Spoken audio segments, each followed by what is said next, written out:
दोस्तों, कल के दिन हम लोग क्या पढ़े थे? त्रिभुज के बारे में।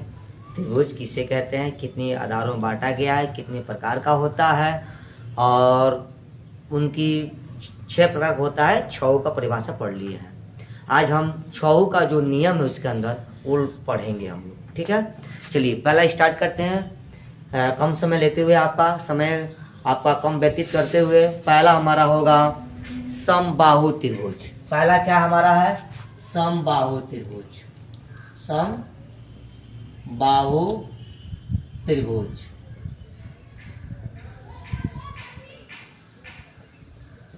समबाहु त्रिभुज यानी इक्विलैटरल ट्राइएंगल हम लोग पढ़ चुके थे, इसकी परिभाषा पढ़ चुके थे। इसके अंदर क्या क्या नियम आता है वो हम लोग पढ़ेंगे। पहला इसके नियम क्या आता है बाबू, इसमें सब नोट्स जितनी इसके अंदर नोट्स है वो पढ़ेंगे। पहला क्या आता है इसके अंदर? इसमें पहला आता है हमारा, ऐसे लिखते हैं, इसका पहला नोट्स क्या है हमारा? पहला नोट्स है समबाहु त्रिभुज का तीनों भुजाएं आपस में बराबर होती है।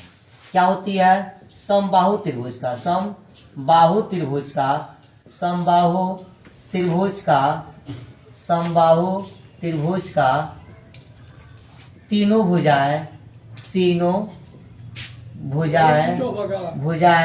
आपस में बराबर होती हैं। समबाहु त्रिभुज का तीनों भुजाएं आपस में बराबर होती हैं, पहला। दूसरा क्या है हमारा?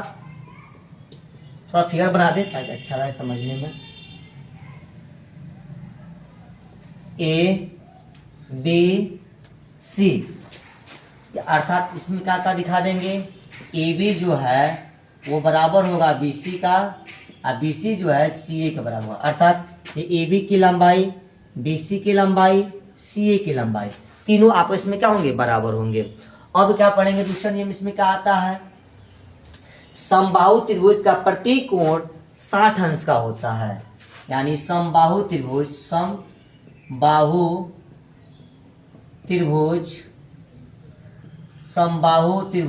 का प्रत्येक कोण समकोण 60 अंश का होता है। 60 अंश का होता है। समबाहु त्रिभुज का प्रत्येक कोण 60 अंश का होता है, अर्थात कोण ए बराबर, कोण बी बराबर, कोण सी बराबर 60 अंश। अगला क्या है हमारा? समबाहु त्रिभुज का क्षेत्रफल। समबाहु त्रिभुज का क्षेत्रफल। समबाहु त्रिभुज का क्षेत्रफल क्या होता है? करनी में 3/4 गुणे भुजा स्क्वायर। एक और फार्मूला इसके अंदर क्या होता है? समबाहु त्रिभुज का परिमाप क्या होता है? 3 गुणे भुजा।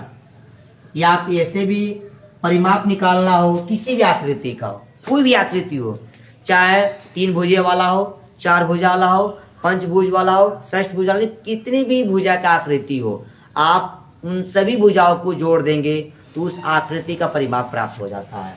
अर्थात किसी भी आकृति हो, कितनी भी भुजाओं का आकृति हो, सभी भुजाओं को आप जोड़ दीजिए, हमारा क्या होगा? समबाहु त्रिभुज, उस आकृति का परिमाप निकल जाएगा, ठीक है। जैसे इसमें एक कहां से आया है? चलिए इसमें कितनी भुजाएं हमारे, अगर इसका परिमाप निकालते हैं साइड में तो देख लेते हैं। इस समबाहु त्रिभुज का, समबाहु त्रिभुज का परिमाप कैसे निकालेंगे? ये तीनों भुजा को जोड़ लेंगे। क्योंकि कोई भी आकृति हो, जितनी भुजा की आकृति हो, सभी भुजाओं को जोड़ते हैं, उस आकृति का परिमाप प्राप्त हो जाता है। इसमें तीनों भुजाएं जोड़ लेते हैं, A B plus B C plus C A B यानी इस भुजे की लंबाई प्लस इस भुजे की लंबाई प्लस इस भुजे की लंबाई, तीनों को जोड़ दो, क्या होगा? उसका इस आकृति का परिमाप प्राप्त हो जाएगा।